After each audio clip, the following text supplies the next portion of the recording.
Maharaja Agrasen college Hindi विभाग की नाट्य संस्था रंगलोक में आपका हार्दिक स्वागत है।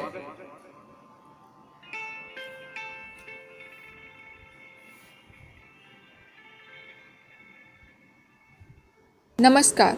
हिंदी पखवाड़ा 2021 के उपलक्ष्य में महाराजा अग्रसेन कॉलेज हिंदी विभाग की नाट्य संस्था रंगलोक द्वारा प्रस्तुत है हास्य व्यंग्यपूर्ण रेडियो नाट्य वाचन, जिसका शीर्षक है मरने के बाद, और इसके लेखक हैं VN आनंद। डॉक्टर जितेंद्र भगत द्वारा निर्देशित इस हास्य नाटिका के मुख्य पात्र कुछ इस प्रकार हैं। लाला मंगतराम सोहन के पिता का किरदार निभा रहे हैं अभिषेक तिवारी। मालती लाला मंगतराम की पत्नी का किरदार निभा रही हैं वर्तिका। यमदूत का किरदार निभा रहे हैं अभिषेक पाल। रुलाया राम लाला मंगतराम का मित्र का किरदार निभा रहे हैं अमन सागर। सोहन लाला मंगतराम का पुत्र का किरदार निभा रहे हैं हर्ष शर्मा। रीता सोहन की प्रेमिका का किरदार निभा रही हैं शिखा।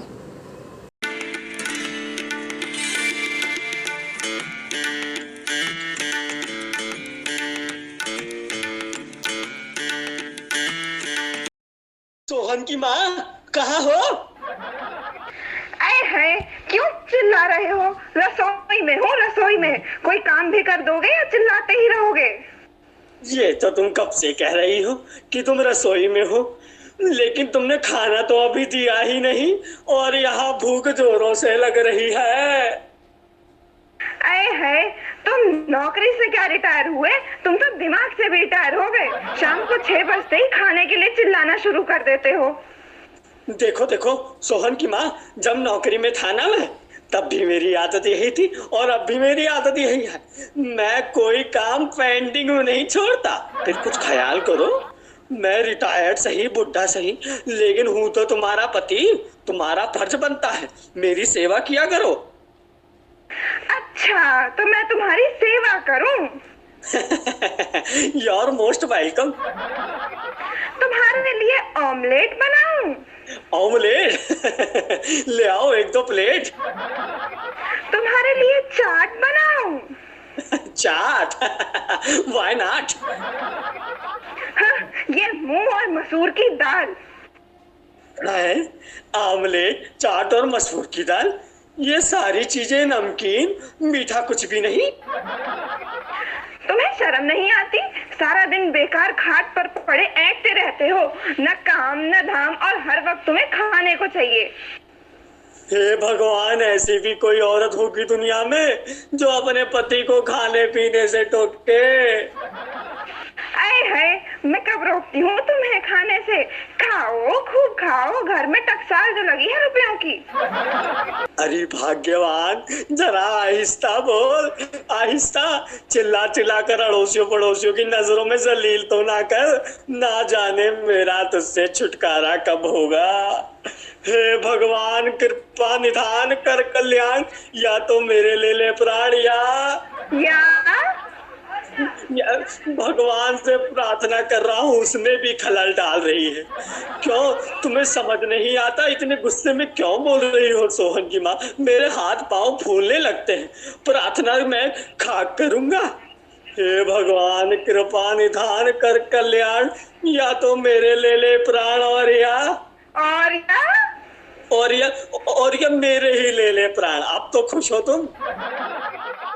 और उसी दिन रात को जब मंगतराम जी सो रहे थे तो किसी ने आकर झंझोड़ा। अरे अरे अरे, तुम कौन हो भाई? कहाँ ले जा रहे हो? छोड़ो मेरा हाथ। बेकार हाथ छुड़ाने की कोशिश मत करो। अब तुम यहाँ से वापस नहीं जा सकते प्राणी। प्राणी? कौन प्राणी? भाई मेरा नाम बिगाड़ने की कोशिश मत करो। मैं मंगता राम हूँ, उफ मंगता, रिटायर्ड सेक्शन ऑफिसर। अब तुम न मंगत राम हो और न मंगता, अब तुम सिर्फ प्राणी हो, प्राणी। लेकिन आपकी तारीफ? मैं यमराज का एजेंट हूँ। यमराज का एजेंट? कुछ समझ में नहीं आया। Bank agent, commission agent, managing agent, property agent, travel agent सुने थे, लेकिन ये यमराज का एजेंट कौन होता है भाई? तुम अभी तक नहीं समझे भोले प्राणी, मैं यमदूत हूँ, यमदूत। यमदूत? क्या कहा? यमदूत, अब तुम मर चुके हो और मैं तुम्हें यमराज के पास ले जा रहा हूँ। मैं मर चुका हूँ? किस खुशी में भाई साहब? मेरा मतलब है, मेरा कसूर क्या है? भूल गए भोले प्राणी, कल शाम को तुम खुद ही भगवान से प्रार्थना कर रहे थे कि हे भगवान, कृपा निदान कर कल्याण, ले ले मेरे प्राण, और अब पूछते हो कि मेरा कसूर क्या है? हैं?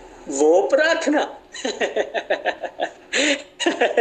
वो प्रार्थना मैं भगवान से थोड़ी कर रहा था, वो तो मैं अपनी पत्नी को डरा रहा था भाई। लेकिन भगवान ने तुम्हारी प्रार्थना सुन ली। है? जो बात मैंने अपनी पत्नी को कहा था वो भगवान ने सुन ली, यानी कि रॉन्ग नंबर मिल गया। कल शाम को पूरे 6 बजे तुमने भगवान से प्रार्थना की कि ले लो मेरे प्राण, और 6:01 पर मैंने तुम्हारे प्राण पहुंचकर तुम्हारे प्राण निकाल लिए। हैं? कमाल है, बड़ी प्रॉम्प्ट सर्विस है।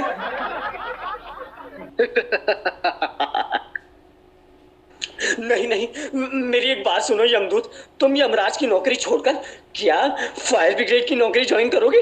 इसमें जनता का भी भला हो जाएगा। इधर आग लगी और उधर तुम फायर ब्रिगेड लेकर पहुंच गए। प्राणी, हाथ छुड़ाने की कोशिश मत करो, अब तुम भूल जाओ उस दुनिया को। मैं कैसे भूल जाऊं दुनिया को?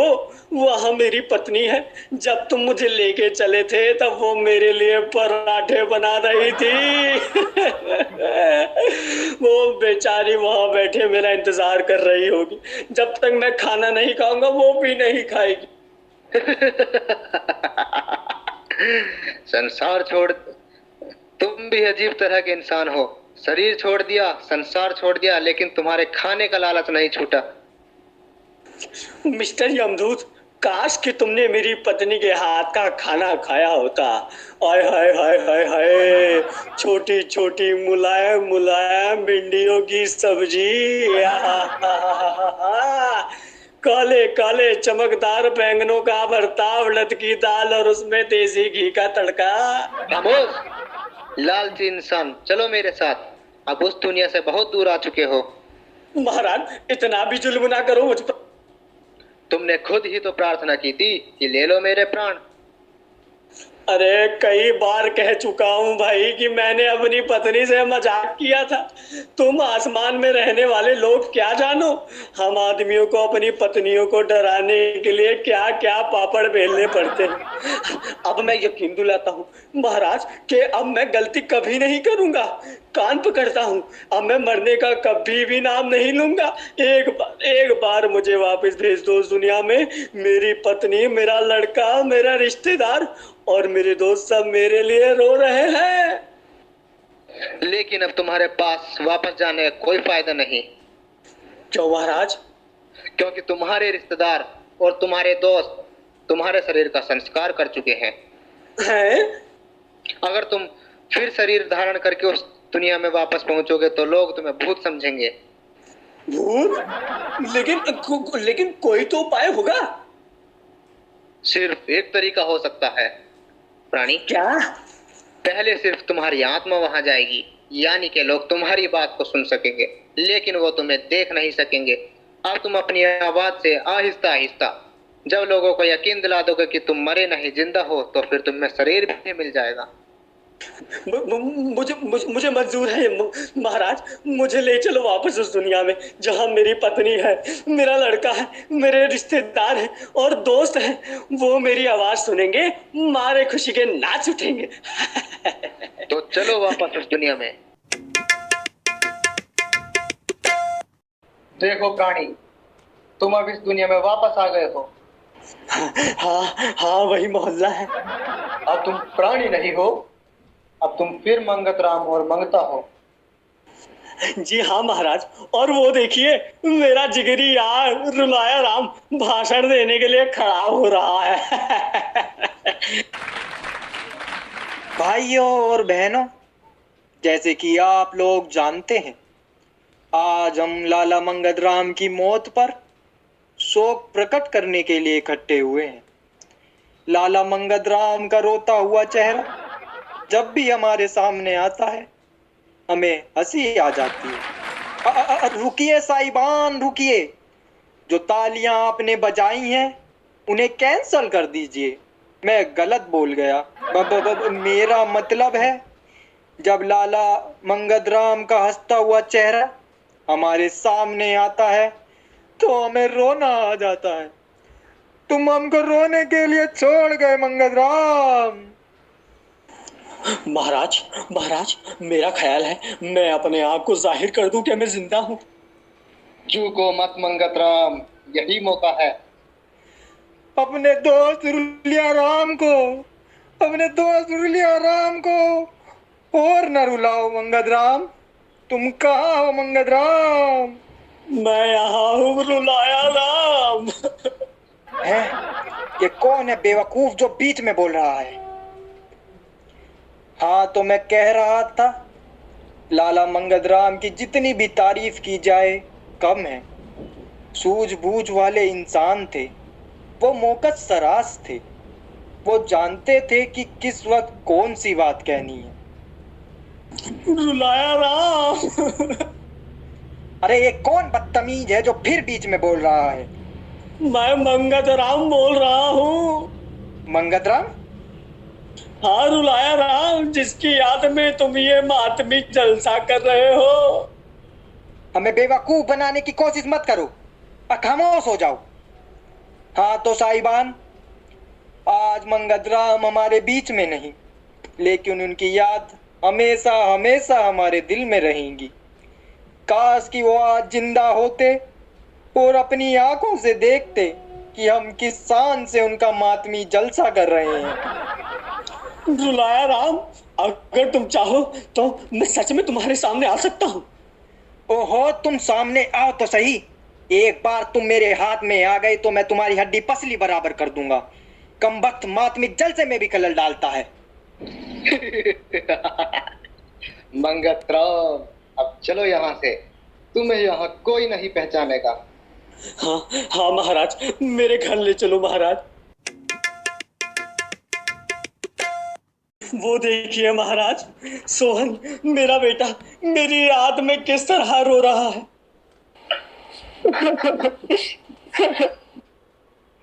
सोहन, हाँ रीता, तुम अपने बापू की याद में इस तरह कब तक रोते रहोगे? जब तक घर के और लोग रो रहे हैं। सोहन, तुम्हें अपने बापू के मरने का बहुत दुख है? हाँ, बहुत दुख है। तुम्हें याद है सोहन, तुम्हारा बापू हमारी मोहब्बत की राह में रोड़े अटकाया करता। हाँ, याद है। और तुम्हारा बापू कितना लालची था। हाँ रीता, मैं वाकई इस बात से बहुत परेशान था। चलो छुट्टी हुई, अब तो हमारा रास्ता साफ हो गया। अब हम चैन से शादी कर सकते हैं। रीता, मेरा हाथ ना पकड़ो, कोई देख लेगा तो क्या कहेगा? सोहन। है? कौन है? कोई भी तो नहीं। ऐसा लगता है जैसे किसी की आवाज आ रही है। यहाँ तो कोई नहीं, तुम्हारा वहम है। हाँ तो अब बताओ सोहन, तुम कब शादी करोगे मेरे साथ? बस अब क्या देर है रीता, चट मंगनी कट गया। जब जब मुझे बाप याद आता है रोना आ जाता है। उसने इतना भी नहीं सोचा उसके बाद मेरा क्या होगा। वो अपने हाथों से अपने सोहन के हाथ भी पीले नहीं कर गया। सोहन रो मत, खामोश हो जाओ। क्या क्या खामोश हो जाऊं? मेरा ताजा ताजा बाप मरा है, मैं रोऊंगी नहीं। मैं पूछता हूँ तुम हो कौन? मैं तुम्हारा बाप हूँ। मेरा बाप? मेरा बाप? जरा सामने आओ, मैं तुम्हें मजा चखाऊं। तुम्हें तुम्हें वहीं पहुंचा दूंगा जहाँ मेरा बाप गया है। क्या है सोहन, तू किससे झगड़ रहा है बेटे? ना जाने माँ यहाँ कौन है, सामने भी नहीं आता और खामा का बोलता जा रहा है। सोहन की माँ। कौन है?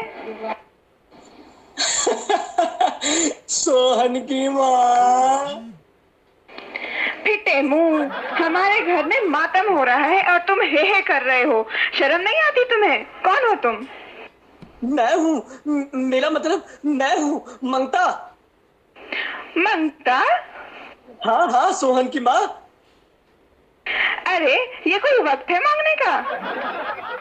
सोहन की माँ पहचानो मुझे, पहचानने की कोशिश तो करो, मैं पति हूँ तुम्हारा, पति पति, पहचानो मुझे।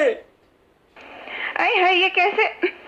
ये तुम क्या चिल्ला रहे हो कि मैं तुम्हारा पति हूँ, तुम्हारा पति हूँ? अरे वो तो तुम 40 साल से चिल्ला रहे हो कि तुम मेरे पति हो। कोई नई बात बताओ। हाँ अच्छा अच्छा अच्छा, मैं तुम्हें नई बात बताता हूँ। मैंने एक बहुत भयानक सपना देखा। सपने में देखता हूँ कि मैं मर चुका हूँ और यमदूत मुझे यमराज के पास ले जा रहे थे। सच? फिर झुमका गिरा रे, नहीं नहीं नहीं, मेरा कहने का सुनने का, मेरे कहने सुनने के बाद उन्होंने मुझे इस दुनिया में वापस घेर दिया। फिर मैंने देखा मरने के बाद लोग किस तरह मुंह फेर लेते हैं। मुझे किसी ने नहीं पहचाना, रुलाया राम ने भी नहीं पहचाना, सोहन ने भी नहीं पहचाना, और यहाँ तक कि तुमने भी नहीं पहचाना। मैंने देख लिया है मरने के बाद क्या होगा। अब मैंने फैसला कर लिया है कि मैं कभी नहीं मरूंगा, कभी नहीं मरूंगा। अरे है, मैं पूछती हूँ, जब तुम्हें कभी मरना ही नहीं था तो बीमा क्यों करवाया था? तो क्या तुम सचमुच चाहती हो कि मैं मर जाऊं? हे भगवान कृपा निधान कर कल्याण, अब ऐसे ले ले मेरे प्राण कि आने का कभी ना लू नाम। हे भगवान कृपा निधान कर ले कल्याण। अगर उस यमदूत ने सुन लिया तो ले जाएगा फिर मेरे प्राण। नहीं नहीं नहीं, हे भाग्यवान सुबह हो गई, ले आओ नाश्ता, ले आओ पकवान। इस हास्य व्यंग्यपूर्ण रेडियो नाट्य वाचन को सुनने के लिए धन्यवाद। हम आभार प्रकट करते हैं आकाशवाणी के विविध भारती का, उनके कार्यक्रम हवा महल की इस नाटिका और उनके पात्रों का। साथ ही हम धन्यवाद करते हैं नवचेतना परिषद के प्रभारी डॉक्टर तेज नारायण ओझा सर और हिंदी विभाग के प्रभारी प्रोफेसर शंकर कुमार सर का। साथ ही डॉक्टर जितेंद्र भगत सर का भी धन्यवाद ज्ञापन करते हैं, जिन्होंने इस हास्य नाटक के लिए निर्देशित किया।